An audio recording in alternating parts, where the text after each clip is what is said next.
So I would love to start with the characteristics of the general trends, social trends observed in Czech society, because electoral campaign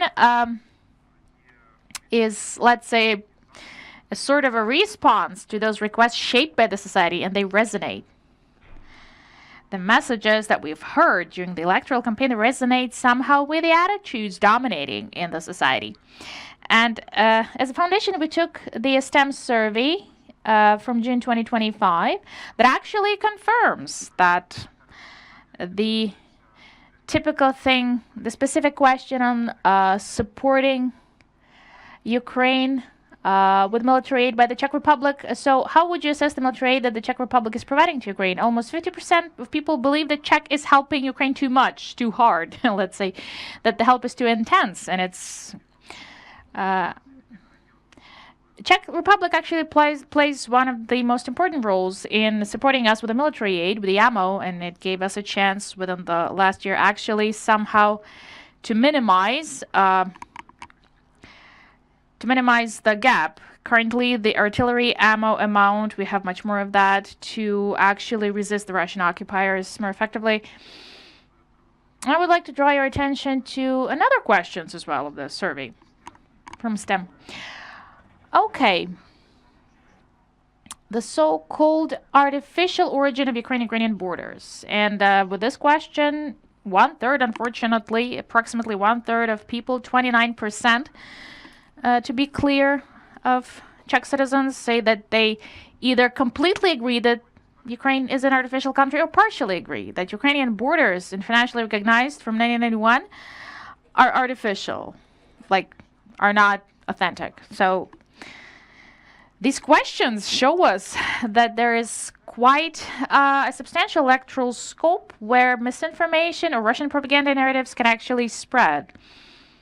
And those political parties, which electoral content we're analyzing in the survey, they were actually satisfying that demand with this content. So they were acting within this electoral field.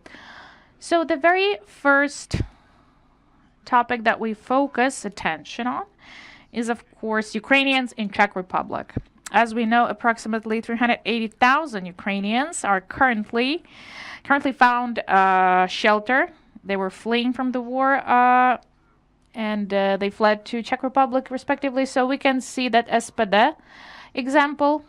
We can characterize this political party or political movement as right-wing populists, and in their campaign they were focusing, they were stressing and underlining all the time that Czech Republic is helping Ukraine too intensely with finances and at the expense of Czech citizens. That's what they were telling. But in our discussion later during this event, we will, of course, talk about Ukrainians in Czech Republic. I think that Natalia Harkova will give some details in her presentation. I will not, of course, stop at that now. Second, manipulation with the very topic of war, with the fear of war with Russia. This is something typical for Czech election, and we've monitored similar intentions in Moldovan electoral campaign, also in Romania. Active right-wing populists, just like left-wing, they actually use this statement that the current course of these countries they've taken to support Ukraine, sooner or later there will be confrontation with Moscow. And just we can see the SPD electoral content and adjacent parties, because I would like to remind you that at the beginning of March, they've established a right-wing coalition, apart from SPD, that has become the key party with the smaller right-wing parties on the list, like Svobodny, Pro, and Trikolora. So we can see, that this is their typical style. This is something typical for them. They were acting like one power, so they were spreading this on social media and accounts of all the four parties. These were quite unified, and in fact, demonstrating that this political electoral campaign had been coordinated from one center. And I think that those experts that were polishing the style, I guess these were the same people handling all of them because they were in one list, basically. Okay, what was typical for that as well?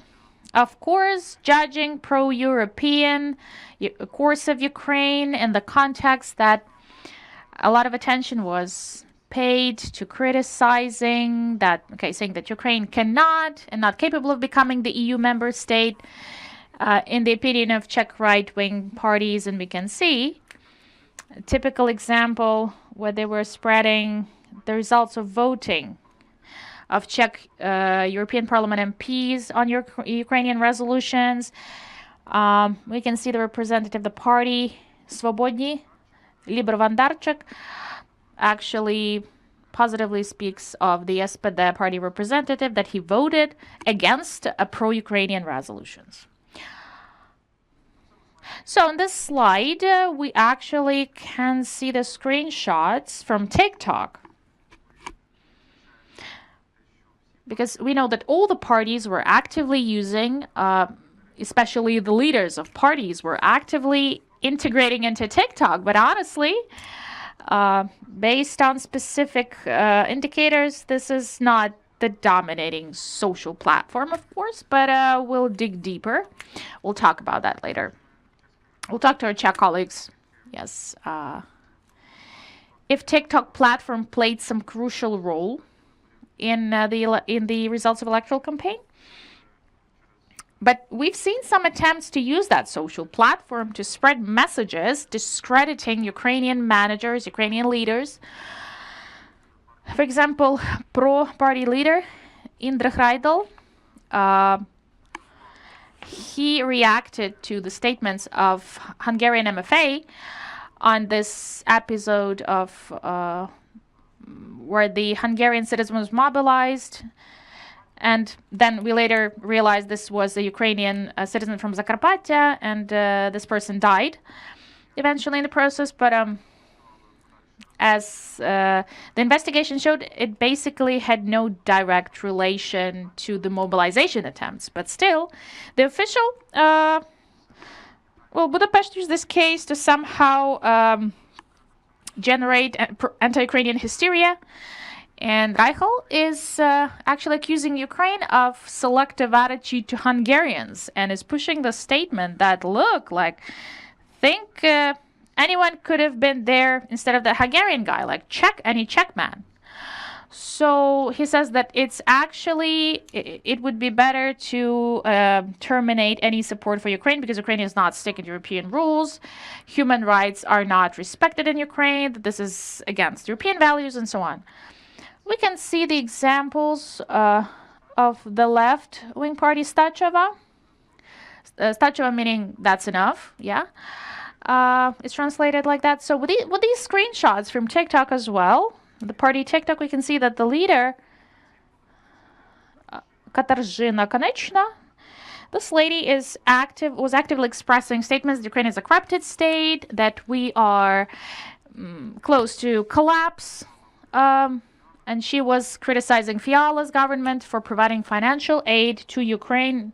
As she said, this is a highly corrupted country, and the funds are just coming to the pockets of Zelensky.